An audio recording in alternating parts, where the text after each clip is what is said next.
ज्यादा बेहतर खुदा हाफिज। बहुत शुक्रिया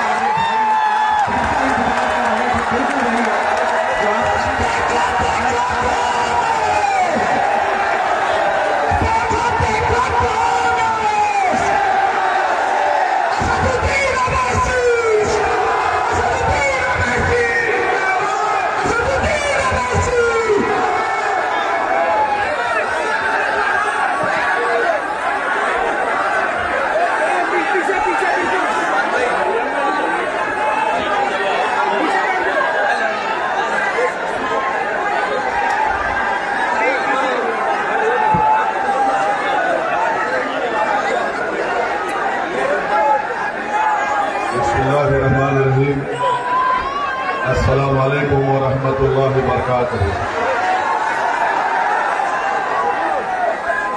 जनाब कलीम हफीज साहब, सदर दिल्ली मजलिस इत्तेहादुल मुस्लिमीन, मोहतरम जनाब इम्तियाज जलील साहब, रुकने पार्लिमान व सदर मजलिस इत्तेहादुल मुस्लिमीन महाराष्ट्र, जनाब आरिफ सैफी साहब, उम्मीदवार मजलिस इत्तेहादुल मुस्लिमीन, मेरी इज़्ज़तदार माँ और बहनों, बुजुर्गों, मेरे गयूर नौजवान साथियों और मेरे तमाम मजलिस के रुफ़क़ा, मैं आपका शुक्रिया अदा करता हूँ कि आप इतनी बड़ी तादाद में यहाँ पर भी और यहाँ पर भी आप आज इस जलसे में शिरकत किए हैं और इतनी बड़ी तादाद में आप तमाम का यहाँ जमा होना इस बात का पैगाम देता है कि इंशाअल्लाह ताला आप तमाम ने ये फैसला कर लिया है कि इस म्युनिसिपल वार्ड से इंशाअल्लाह यहां से आप मजलिस इत्तेहादुल मुस्लिमीन के उम्मीदवार को अपना नया कॉर्पोरेटर बनाएंगे इंशाअल्लाह। मेरे अजीज दोस्तों और बुजुर्गों,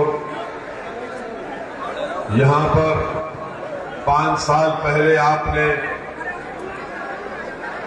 मौजूदा दिल्ली के मुख्यमंत्री, उनके पार्टी के एक उम्मीदवार को आपने वोट डालकर कामयाब किया था और आज आप देखते हैं कि इस ओखला के बल्दी हलके में जहां पर बेशुमार मसाइल हैं, आप मुझसे बेहतर जानते हैं कि दिल्ली का मुख्यमंत्री सारी दुनिया में ये ढडोरा पीटता है कि हम दिल्ली में सबको पानी फ्री में दे रहे हैं, मगर इस वार्ड में पूरे ओखला में कहीं पर भी साफ पीने का पानी दस्तयाब नहीं होता है। जो ज़ेरे जमीन पानी है वो पीने के लिए ठीक नहीं है, वो पानी में नमक है। और आप मुझसे बेहतर जानते हैं कि इस एहलियाने ओखला को महाना 1000 से 1200 रुपये पानी पर खर्च करना पड़ता है ताकि वो पानी पी सके और उस पानी को अपने घर के जरूरियात के रोजमर्रा में इस्तेमाल कर सके। अब आप खुद ये फैसला करिए कि जो हुकूमत जिसका मुख्यमंत्री है और उस पार्टी का म्युनिसिपल कॉर्पोरेटर है, उसने ओखला की आवाम को साफ पीने का पानी का इंतजाम नहीं किया, क्या वो आपके वोट का मुस्तहिक रहेगा? जिसने आपको पानी नहीं दे सका, क्या वो आपका वोट का मुतालबा कर सकता है?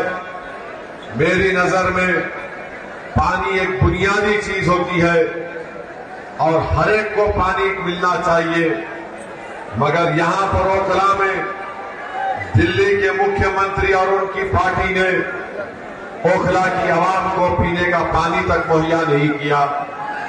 आप जानते हैं कि यहां पर मदरसा है ठोकर नंबर 8 अहले हदीस मस्जिद के सामने, वहां पर एक कचरा डाल दिया जाता है।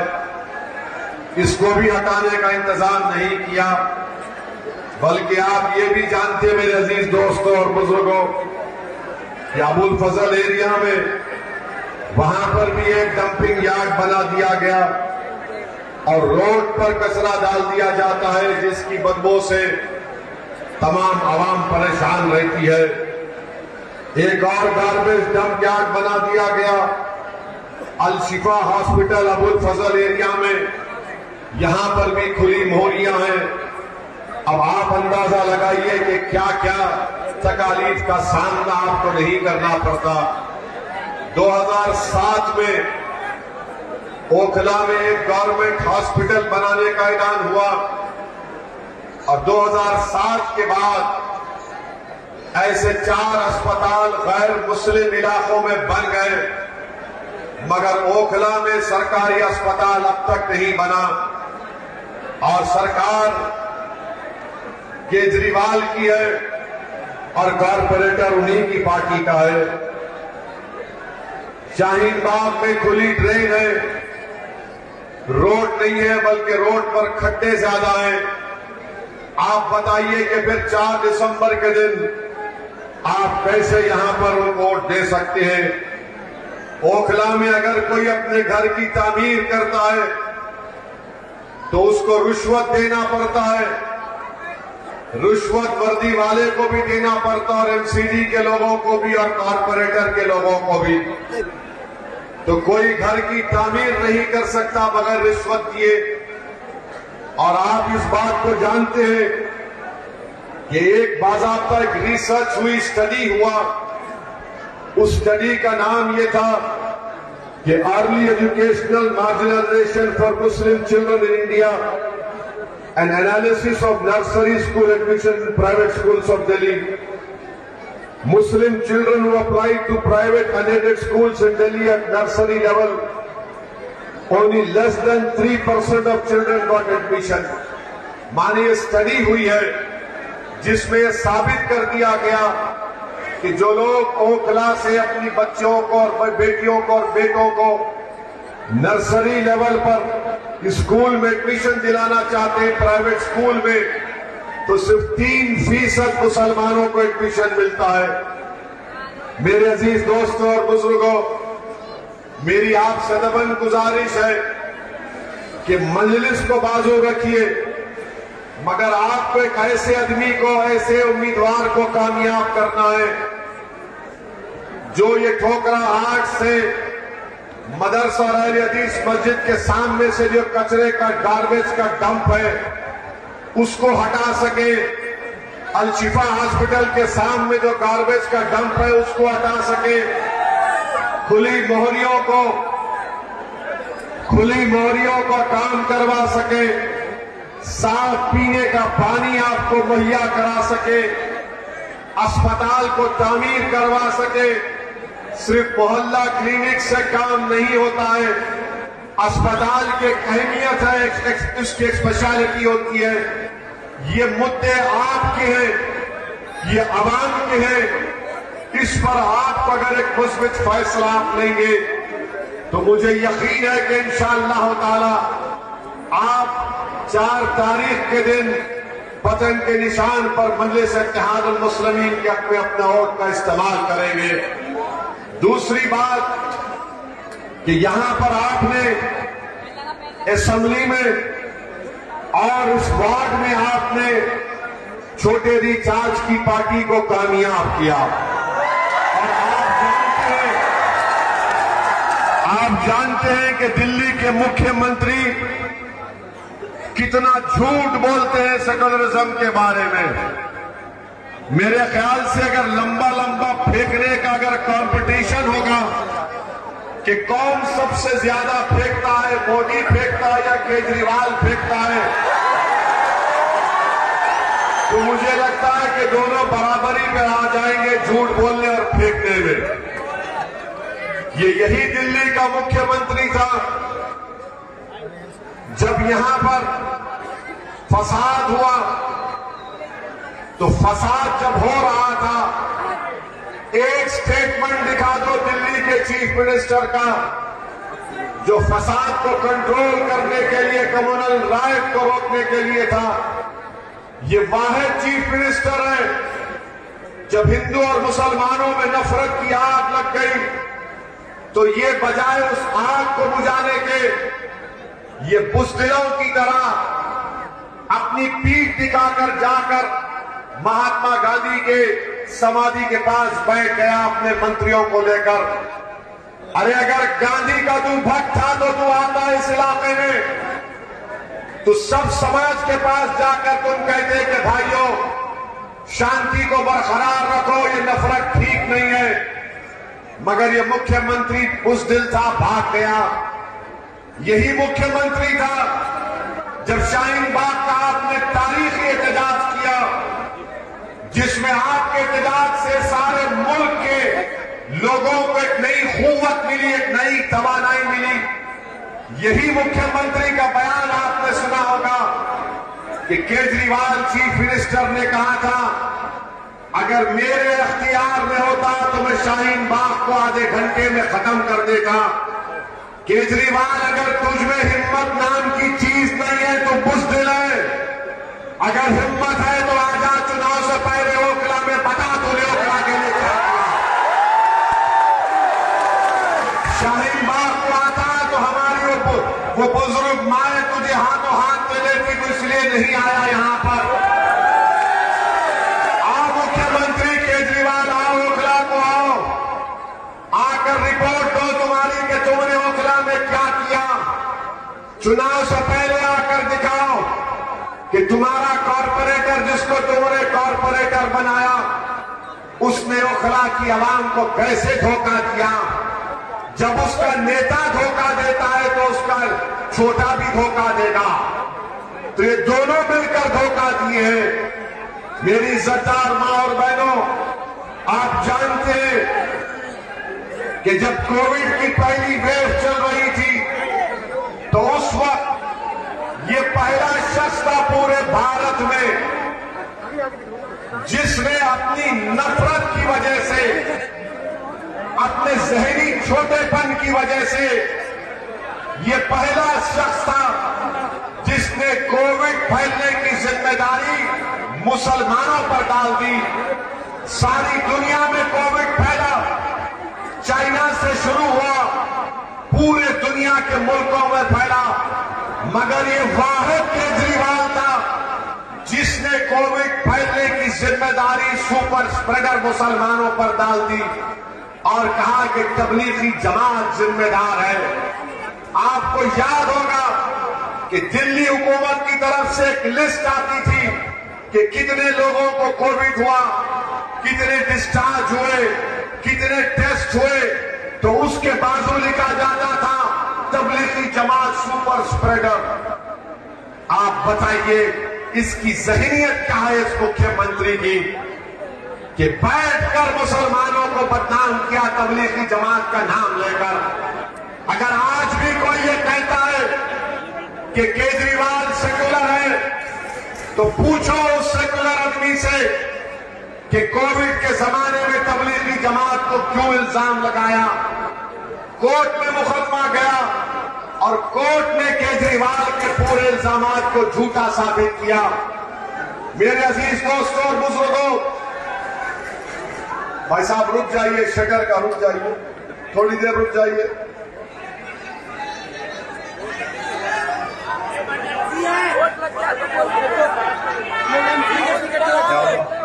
हॉस्पिटल है,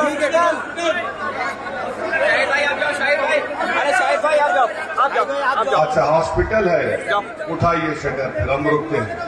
हम केजरीवाल की तरह नहीं।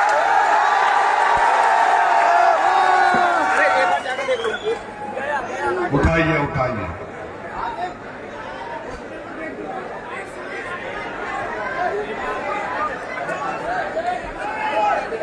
बोले गेट खोलो, गेट नीचे, वहाँ नीचे गेट गेट गेट शटर। हाँ गेट खोल दो भाई। शटर शटर खोल दो। Okay? You are happy?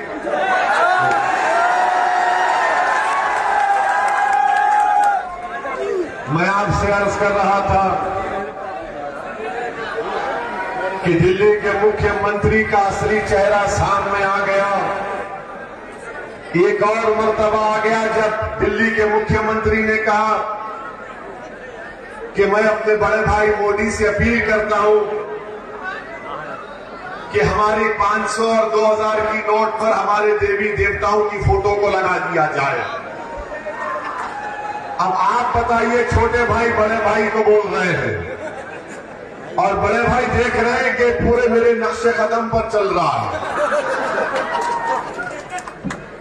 यानी भारत का कोई मजहब नहीं है, ये हमारा जो वतन है इसका कोई मजहब नहीं है। अगर कोई खुदा को नहीं भी मानता तो भी भारत उसका है। ये भारत की खूबसूरती और ताकत है। मगर दिल्ली के मुख्यमंत्री को ये बताना है कि मैं बड़े भाई से ज्यादा हिंदुत्व आइडियोलॉजी का मानने वाला हूं। ऐसा लगता है कि किसी जमाने में दोनों बिछड़ गए थे किसी मेले में। एक दिल्ली को आ गए, गुजरात में रह गए थे। माने ये कोशिश कर रहे हैं कि हिंदुत्व की आइडियोलॉजी को सबसे ज्यादा कौन मानता है। ये जो आपका दिल्ली का मुख्यमंत्री है, ये 2013 का मोदी है। याद रखो आप मेरी इस बात को। अगर कोई ये कह रहा है कि नहीं नहीं वो भाजपा से मुकाबला करने के लिए कर रहा है, तो फिर बताओ यूनिफॉर्म सिविल कोड के ऊपर दिल्ली के मुख्यमंत्री की पार्टी का क्या ओपिनियन है, क्या राय है। मैं यूनिफॉर्म सिविल कोड का खिलाफ हूं। इसलिए खिलाफ हूं कि भारत के संविधान में, आइन में आर्टिकल 29 है, 29 है, राइट टू कल्चर एक अनफेटर्ड फंडामेंटल राइट है। और यूनिफॉर्म सिविल कोड की बात भारत के प्रधानमंत्री वजीर आजम मोदी करके ये चाहते ही है कि हमसे हमारी तहजीब को छीन लिया जाए। हमारी तहजीब हमारे मदरसे है, हमारी तहजीब मसाजिद है, हमारी तहजीब हमारा हिजाब बुर्खार, हमारी दाढ़ी है, हमारी तहजीब हमारी किताब है, हमारी तहजीब हर चीज है। जो बीजेपी हमारी तहजीब को खींचना चाहती है यूनिफॉर्म सिविल कोड के नाम पर, तो ये केजरीवाल यूनिफॉर्म सिविल कोड के बारे में एक लफ्ज भी नहीं बोलता है, एक लफ्ज भी नहीं बोलता है। और जो लोग ये कहते नहीं इसमें हिकमत है, अच्छा हिकमत है तो ये बताओ बिल्किस बानो के ऊपर केजरीवाल क्यों नहीं बोलता? बिल्किस बानो के ऊपर केजरीवाल क्यों नहीं बोलता? बिल्किस बानो तो सिर्फ मुसलमानों का मसला नहीं है। और अगर कोई नहीं जानता बिल्किस बानो कौन है, तो बिल्किस बानो को 2002 में 6 महीने की प्रेग्नेंट थी, 3 साल की बेटी थी, साथ में अपने खानदान के 7 या 8 लोग थे। बिल्किस बानो को प्रेग्नेंट होते हुए जालिमों ने उसका रेप, अस्मत रेजी की, उसके बाद उसकी मां का रेप किया और खानदान वालों का रेप किया, उसके बाद उनका कत्ल किया और एक मां के सामने 3 साल की बेटी का सर लेकर पत्थर पर मारकर उस बेटी का कत्ल कर दिया। वो बिल्किस बानो है जिसका मुकदमा मुंबई में चला। और वो बिल्किस बानो पर जुल्म करने वालों को नरेंद्र मोदी की सरकार 15 अगस्त को जब हम आजादी का अमृत उत्सव मना रहे थे, हमारे मुजाहिदीन आजादी को खिराज अकीदत पेश कर रहे थे, तो बीजेपी के नरेंद्र मोदी और अमित शाह ने गांधी को खिराज अकीदत पेश नहीं किया, मौलाना आजाद को खिराज अकीदत पेश नहीं किया, अल्लामा फजल खैराबादी को खिराज अकीदत पेश नहीं किया। महमूदुल हसन को खराज अकीदत पेश नहीं किया। मोदी और अमित शाह ने बिल्किस बानो के रेपिस्ट को उसके बेटी के कातिलों के खराज अकीदत पेश किया और उनको जेल से रिहा करवाया। मैं आज भी पूछ रहा हूं, बताओ केजरीवाल, बिल्किस बानो के बारे में तुम्हारी क्या राय है? बोलो, बिल्किस बानो के बारे में तुम्हारी राय क्या है? दिल्ली के डिप्टी चीफ मिनिस्टर से पूछा गया तो उन्हें पूछा गया बिल्किस बानो के ऊपर, तो कहा हम स्कूल बनाते हैं। पूछा गया बिल्किस बानो का रेप हुआ तो उसने कहा हम टीचर देते हैं। अगर बिल्किस बानो की बेटी जिंदा होती तो शायद वो जामे मिलिया यूनिवर्सिटी में अभी पढ़ती रहती होती। इंसाफ जब तक मजलूमों से नहीं होगा, दुनिया में अमन कायम नहीं हो सकता। इंसाफ सबसे होना चाहिए, किसी मजहब का हो, किसी जात का हो। ये आपका दिल्ली के मुख्यमंत्री का चेहरा है कि नोट पर ये फोटो लगा दो, गांधी की भी फोटो रखो और ये फोटो भी रखो। अरे तू गांधी के पैगाम को नहीं समझा। यूनिफॉर्म सिविल कोड पर 0, बिल्किस बानो पर खामोशी, मगर बार बार ये बोलते हैं कि नहीं नहीं, इनके जो चमचे हैं जो ओखला में फिरते हैं, ये जो केजरीवाल छोटा रिचार्ज के चमचे, वो बोलते हैं कि नहीं नहीं ऐसा नहीं है, भाजपा को हराना है। मेरे भाई, अंधेरे का अंधेरे से मुकाबला नहीं होता, जुल्म का जुल्म से मुकाबला नहीं होता, अंधेरे का मुकाबला रोशनी से होता है, जहालत का मुकाबला इल्म से होता है। अगर कोई चापलूसी करता है और ये कहता है कि नहीं नहीं मैं केजरीवाल का भक्त हूं, तो तुम केजरीवाल के भी भक्त हो और मोदी के भी भक्त हो तुम लोग, क्योंकि दोनों में कोई फर्क नहीं है, दोनों में कोई फर्क नहीं है। मेरी आपसे गुजारिश है कि पहचानिए इन लोगों को कि दिल्ली में जब आप अल्पसंख्यक समाज मुसलमानों के इलाके में आते तो कहते हैं आपसे कि बीजेपी और मोदी को हराना है। जब किसी और दूसरे इलाके में जाते तो कहते हैं कि मैंने यहां पर स्कूल बनाया, हॉस्पिटल बनाया, पार्क बनाया, रोड बनाए, आपको फ्री पानी दिया। अरे केजरीवाल, यही जबान तुम ओखला में आकर बताओ, यही बात आकर ओखला में करो। नहीं करेंगे, डराएंगे बीजेपी से। याद रखिए, कानून सबके लिए बराबर है। बाबा साहेब अम्बेडकर का बनाया हुआ संविधान और आईन सबके लिए बराबर है। कानून मोदी के लिए भी बराबर है तो ओवैसी के लिए भी बराबर होगा इंशाअल्लाह। वो गए डराने के दिन, हमारे जिंदगी का फैसला अल्लाह करता है। और अगर आपने देख लिया कि जब फसादात के बाद जब बच्चे जेल में थे तो क्या कोई केजरीवाल का आकर उन बच्चों की, उन घर वालों की पूछा हालत कैसी है? आपने हालात का मुकाबला किया और आज जो लोग केजरीवाल के चमचे यहां पर फिरते हैं, उसकी गुलामी करते हैं, मेरे सवाल का जवाब दो। खालिद सैफी जेल में है, खालिद सैफी जेल में है और खालिद सैफी की बीवी, उसकी पत्नी, उसकी वाइफ रोते हुए वीडियो जारी करती है कि खालिद जेल में बीमार है, अगर इलाज नहीं होगा तो खालिद को कुछ हो जाएगा। बताओ केजरीवाल के चमचों, तुमको खालिद की तकलीफ याद नहीं आई? तुमको खालिद की पत्नी की फरियाद तुम्हारे दिल को नहीं पिघलाई? अगर तुम्हारे दिलों में धड़कता हुआ दिल होता तो तुम खालिद की बीवी की तकलीफ को अपनी बहन की तकलीफ समझते। मगर अब देखो, ठहरिए, अब देखो आप केजरीवाल का असली चेहरा। उसका मंत्री जेल में है,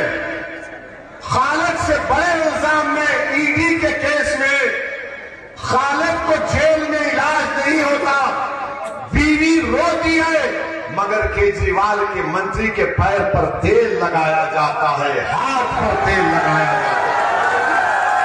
कितनी तकलीफ दे बात है कि उसका नाम खालिद है, इसका नाम जेल है, तो नाम के ऊपर भी नाइंसाफी की जाती है।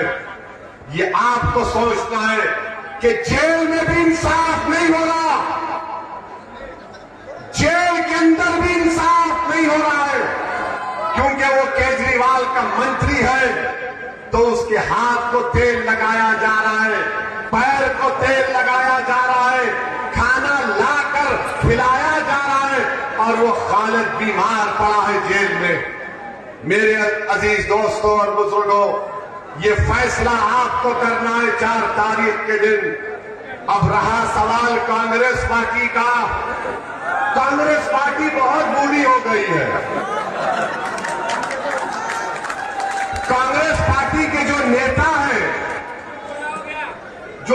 है 15 साल आपने कांग्रेस को सत्ता दी थी दिल्ली में, 15 साल।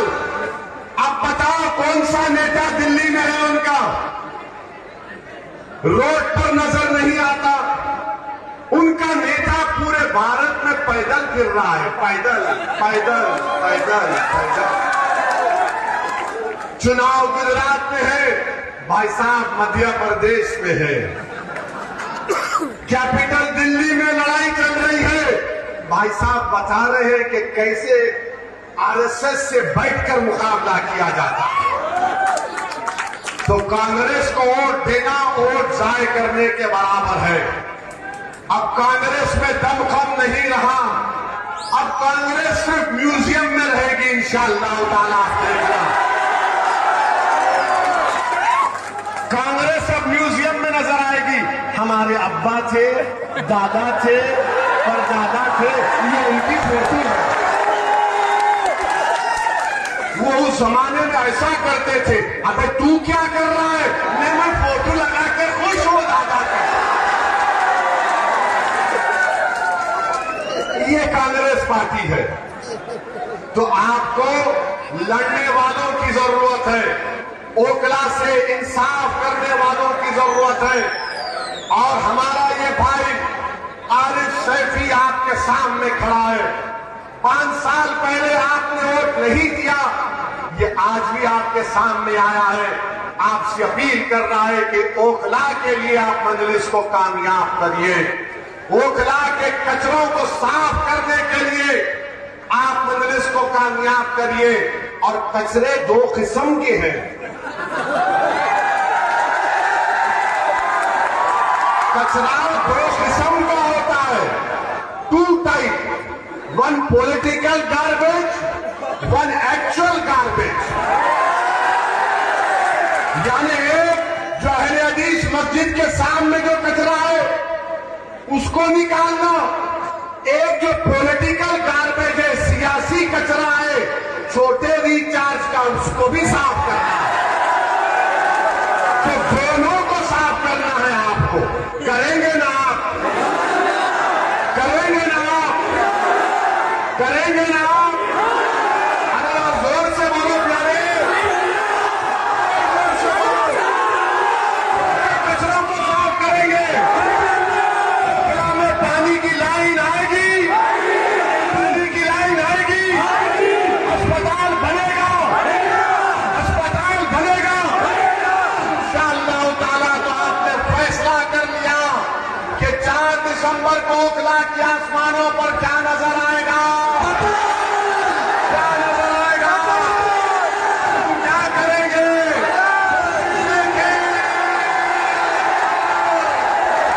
तो 4 दिसंबर के दिन मजलिस को कामयाब करिए।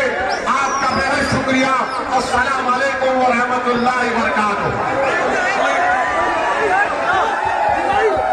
दोस्तों पूरी तस्वीरें हमने आपको यहाँ से दिखाई शाहीन बाग से, जो स्पीच दिए सफुद्दीन ओवैसी ने। यहाँ पर काफ़ी तादाद में भाई शांति बनाए रखे, आराम से जाए। ये वही जनता है जो एनआरसी में एकदम डिसिप्लिन के तरीके से रहा करती थी। तो मैं अपील करता हूँ आप लोगों से, आप इसी तरीके से थोड़ा संयम रखें और आराम से निकालें, कोई जल्दबाजी नहीं।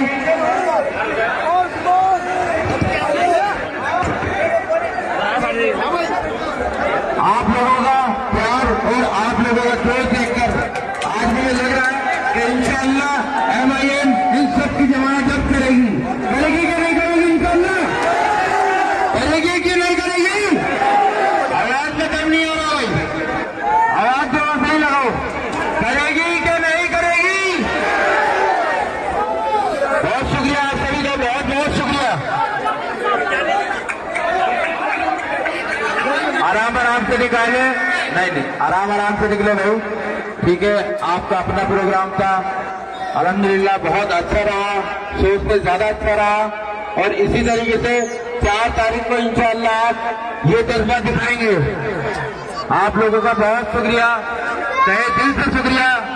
आपको कामयाब करना है अपनी जमात को, मजलिस को और अपने मोहम्मद आरिफ फैजी को। अस्सलाम वालेकुम। असदुद्दीन ओवैसी साहब जा चुके हैं, अभी स्टेज पे आने का कोई फायदा नहीं है मेरे भाई। इंशाअल्लाह फिर दोबारा आएंगे, आप उनके कैंडिडेट।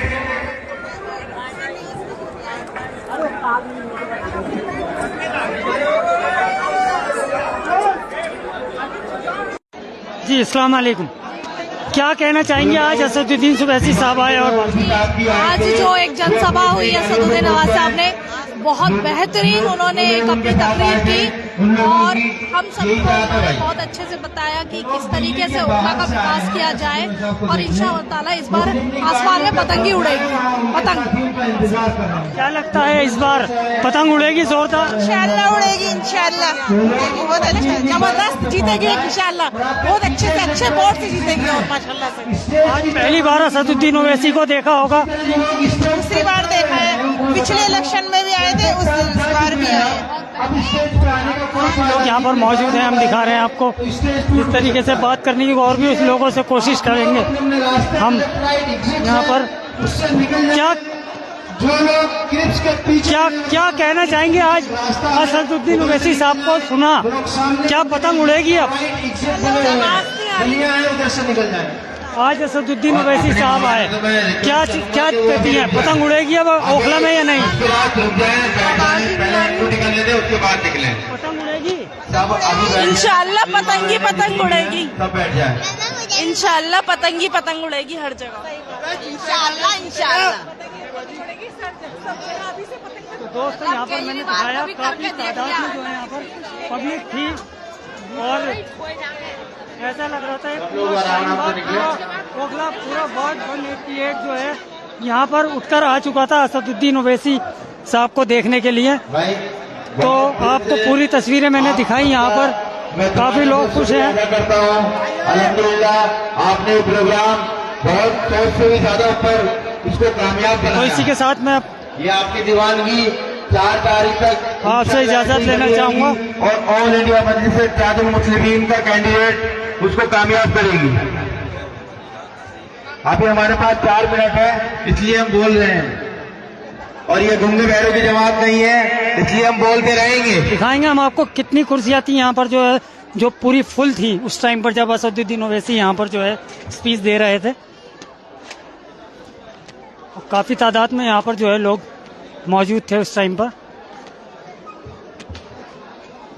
सब ध्यान से निकले, आराम से निकले, ठीक है।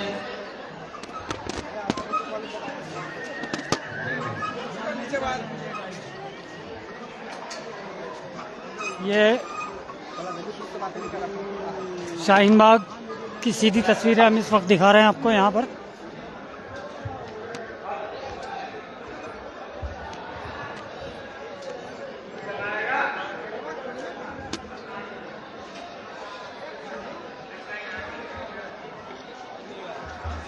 हेलो, आराम से निकले, दोनों तरफ एग्जिट है।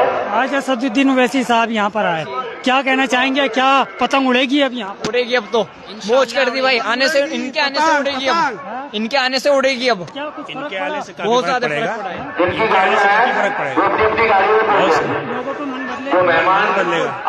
इन्हीं के इंतजार लोग कर रहे थे कि आएंगे तो लोगों का जो है टीचर सोच बदलेगा और काफी लोग इनकी तरफ मुतासिर होंगे, को लगता है। तो दिखा रहा हूँ यहाँ पर कुछ और लोगों से भी बात करने की जो है कोशिश की जाएगी। आज पूरा जो मैं दिखा रहा हूँ आपको, ठीक है, मोहम्मद शाहिद नाम है मेरा, मुझे पहुंचा दे। ठीक है भाई, इमाम साहब का क्या है, आपको उस टाइम दिखा नहीं पाया था मैं। यहाँ पर सारी कुर्सियाँ फुल थी, लोग खड़े हुए थे पूरी तरीके से। यहाँ पर जो है भीड़, एक हुजूम था।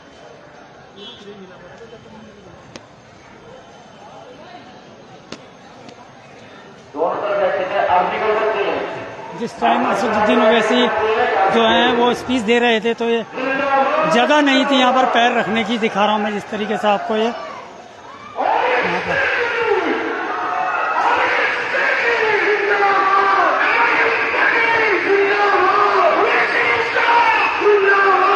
ये शाहीन बाग से सीधी तस्वीरें में दिखा रहा हूँ आपको। बात करने की कोशिश करेंगे कुछ और लोगों से। यहाँ पर हम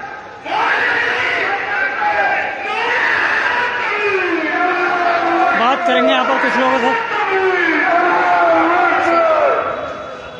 भाई टाइम हो गया है और मैं अपने तो यहाँ पर दिखा रहा हूँ मैं सीधी तस्वीर आपको इस टाइम। बहुत शुक्रगुजार हूँ, पूरा सहयोग करा, हमारा पूरा साथ दिया और इस प्रोग्राम को बहुत अच्छे से उन्होंने स्वीकार करा।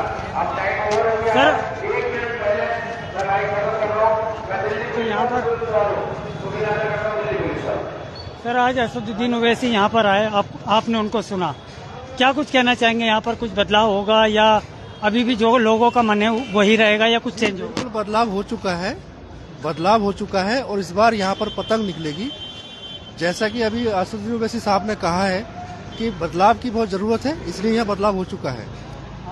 हाँ, कुछ लोगों की कंडीशन देख रहा था मैं कि जैसे प्रोग्राम हो रहा था तो वो लोग जबरदस्ती आकर के अटैक कर रहे थे। अच्छा नहीं होता, अखलाकियात के खिलाफ है और हम समझते हैं कि पब्लिक का जो मूड है वो इस बार पतंग के लिए है यहाँ से। और एक बात और भी है कि यहाँ पर जो है ओबीसी समाज से ये अकेले कैंडिडेट हैं और इस बार इनकी जीत निश्चित है, क्योंकि पिछली बार भी ये अच्छे वोटों लेकर आए थे, तो इनका दूसरी बार का इलेक्शन है। ये शुक्रिया। तो ओवैसी साहब के आने से कुछ बदलाव महसूस हो रहा है? बेशक, बिल्कुल, उनका तो अपना एक वो है। और दूसरी बात यह है कि जो यहाँ के लोकल कैंडिडेट हैं वो कैंडिडेट का अपना एक चेहरा है, उसके साथ साथ पार्टी अपना एक अलग चेहरा है। यहाँ इससे पहले इस पार्टी ने कभी जीता नहीं है, तो इसलिए ये पहली बार जो है यहाँ की जनता जो है इनको मौका देगी, ये हमारा मानना है। वोट आता है जी। तो क्या पहले किसका मन था या कुछ मन बदला? पहले मन था कि हम आम आदमी पार्टी को वोट दें, लेकिन जब यहाँ का लश्कर देखा, जब यहाँ पर, क्योंकि हमने जब ये स्लोगन देखा कि अब हमारी लड़ाई वजूद की है, तो हमारे दिल को धचका लगा, ठीक है, कि हमारी लड़ाई वजूद की, वजूद मिटाया जा रहा है। और सियासत में वजूद नहीं तो हमारा वजूद है ही नहीं। सियासत में वजूद होना, अपने वजूद के लिए सियासत का वजूद होना बहुत जरूरी है, ठीक है। वही हमारे बैरिस्टर असदुद्दीन ओवैसी साहब दुनिया में फिर रहे हैं, हिंदुस्तान में पूरे घूम रहे हैं, ठीक है। रुक जाओ भाई, रुक जाओ। हिंदुस्तान में घूम रहे हैं पूरे, यही बात समझाने के लिए बच्चे के दिल में। और इनकी दीवानगी देख रहे हैं आप। इंशाल्लाह आने वाली 4 तारीख को और 7 तारीख को जो परचम लहराने वाला है, दिल्ली के पुराने जितने भी रिकॉर्ड हैं सब टूट जाएंगे भाइयों। AIM जिंदाबाद। कितने लोग होंगे, कितनी भीड़ होगी? हम तो आगे थे, हम दिखा नहीं पाए पब्लिक को। आपने देखा होगा कितने लोग? हजारों की तादाद में थी, अनकाउंटेबल, इट वॉज इनकाउंटेबल ब्रदर। 6:30 बजे यहाँ पर कई हजार लोग आ चुके थे सीटों पर बैठने के लिए, खड़े हो गए थे, जगह नहीं मिल रही थी।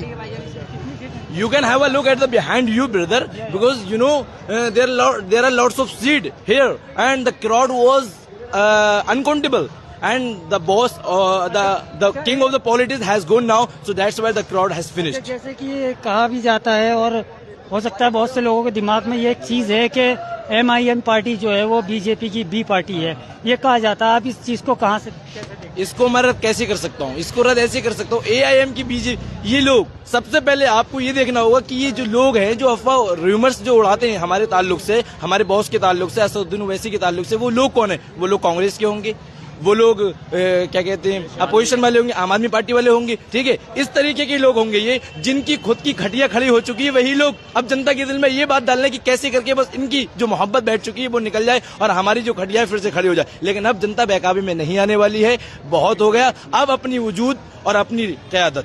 पहला वोट है आपका या इससे पहले डाल चुके हैं, लेकिन ये वोट जो अब जाने वाला है हमारा पहला वोट, हमारा वोट नहीं, मतलब हमारा पहला वोट नहीं है। जो अब वोट डालेंगे हम, वो हमारे आसिफ भाई को जाएगा और आसिफ भाई के साथ साथ आरिफ भाई को जाएगा। ये मिस्टेक हो सकती है, आरिफ भाई को जाएगा। और इंशाल्लाह एक आने वाली 7 तारीख को आप आइएगा और ये वीडियो भी दिखाइएगा लोगों को किस तरीके से ओखला की सरजमीन से जो परचम लहराने वाला है, दिल्ली के पुराने सारे रिकॉर्ड टूट जाएंगे। ऐतिहासिक जीत है, एक तरफा जीत है। मैं लिहाजा एक गुजारिश करना चाहता हूँ आम आदमी पार्टी वालों से, कांग्रेस वालों से, आप अपना समर्थन दे दो। अगर आप अपनी खटिया नहीं खड़ी करवाना चाहते हो तो आप अपना हमें समर्थन दे दो, वरना आप जो है बोरी बिस्तर लेके, जाड़े तो आने वाले हैं, तो लिहाजा आपकी तैयारी करो और बैठ में घुसो। ऐसा क्या अच्छा लगता है असदुद्दीन ओवैसी के भाषण में, उनके जो तकरीर है उसके अंदर, जो आप लोगों को एकदम से मतलब इतना खुश हो जाते हैं उनको सुनने के लिए? आप बता रहे 5-6 हजार से ज्यादा लोग थे, तो क्या ऐसा कुछ? सच्चाई सबसे बड़ी बात वो सच कहते हैं। हमारे देश के प्रधानमंत्री जो हैं वो जब बोलते हैं उनकी बातों में रेफरेंस कुछ नहीं रहता है। He is an educated person who, Asaduddin Owaisi, he has finished his education from the Cambridge University, which is known all over the world, you know, brother. So that's why we follow them with wholeheartedly, you know. So इसलिए मैं बोलना चाहता हूँ कि जब भी वो बात बोलेंगे तो एक रेफरेंस उनका लॉ के साथ होगा, वो वैलिड होता है, अनवैलिड नहीं होता है। और मैं एक बात सबसे बड़ी मिसाल देना चाहूँ, उन पर एक्शन क्यों नहीं हुआ? लोग ये भी, आपने जो सवाल पूछा, यही पूछने वाला था कि उन पर एक्शन नहीं होता, वो कुछ भी बोलता हूँ मैं, why against him there is no action has been taken yet। अब मैं बताना चाहता हूँ इसका, क्योंकि सबसे बड़ी बात ये कि पार्लियामेंट के अंदर उन्होंने जो लॉ फाड़ा था, बिल को जो फाड़ा था, उसको CAA NRC वाला, उन्होंने उससे पहले क्या रेफरेंस दिए थे? गांधी जी के खिलाफ कोई जा सकता है? गांधी जी का दिया था। और उन्होंने भी, क्योंकि गांधी जी का उन्होंने बिल फाड़ते हुए गांधी जी का रेफरेंस दिया और उन्होंने कहा कि जो एक कोई बिल था जो गांधी जी के टाइम में, उन्होंने भी अमेरिका या कोई फॉरेन अफ्रीका में शायद उन्होंने भी बिल फाड़ा था, क्योंकि वो हमारे देश की इत्तेहाद को तोड़ना चाहता था। इसलिए मैं भी इस बिल को फाड़ रहा हूँ। कौन एक्शन ले लेगा उनके खिलाफ? कहने का मतलब है, जब भी असदुद्दीन ओवैसी कुछ भी बयान देते हैं या कुछ भी चीज मतलब करते हैं, जैसे बिल फाड़ा, तो उसका एविडेंस या उसका पुराना जो है वो साथ रख के चलते हैं, ताकि कहीं फंस ना पाए। So that's why I am saying whenever he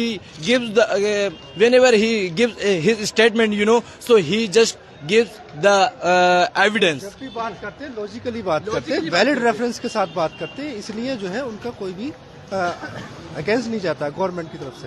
क्या कहना चाहते हैं जी? असदुद्दीन ओवैसी के बारे में मैं ये कहना चाहूंगा कि असदुद्दीन ओवैसी जब भी बात करते हैं, सबसे पहली बात तो उनकी ये है कि वो किसी बीजेपी की तरह एक मखसूस तबके के लिए बात नहीं करते कि बीजेपी सिर्फ हिंदुत्व के बारे में बात करती है। इस तरीके से मायावती हैं, वो सिर्फ अपने दलितों के बारे में बात करते हैं, या अखिलेश यादव हैं, वो अपने सिर्फ यादवों की बात करते हैं। लेकिन असदुद्दीन ओवैसी ये हिंदुस्तानी पॉलिटिक्स का वो चेहरा है जो तमाम मजलूम, गरीब, किसान और जितने भी आदिवासी हैं सबके लिए हक की आवाज को उठाते हैं और उसको दलील के साथ साबित करते हैं। जैसे हमारे प्राइम मिनिस्टर हैं मोदी जी, कोई दलील नहीं, कुछ भी बात कह देते हैं, कोई रेफरेंस नहीं। बट असदुद्दीन ओवैसी के अंदर वो चीज है कि वो जब भी बात करते हैं इलॉजिकल बात नहीं करते, लॉजिक होता है उनकी बात में, उसके साथ में रेफरेंस देते हैं। ऐसा नहीं कि वो कुछ भी अनाप शनाप बकते हुए चले जाए और अनभक्त उनकी बातों को मान ले, ऐसा नहीं है। और दूसरी बात, जो असदुद्दीन ओवैसी के ऊपर ये इल्जाम लगाया जाता है कि वो बीजेपी की बी पार्टी हैं, या इस तरह के जो इल्जाम लगाते हैं, मैं पूछना चाहता हूँ, शाहीन बाग के अंदर अखिलेश यादव का कोई वजूद नहीं है, क्यों यहाँ से वो MCD का चुनाव लड़ लें? बताइए, कोई वजूद है यहाँ पे अखिलेश यादव का? कोई वजूद नहीं है, कोई वजूद नहीं है यहाँ पर। कांग्रेस का कोई वजूद है इस टाइम? कोई नहीं है। ऑल ओवर इंडिया के अंदर कोई नहीं पूछने वाला उसको, क्यों वो ऐसी जगह चुनाव लड़ रही है?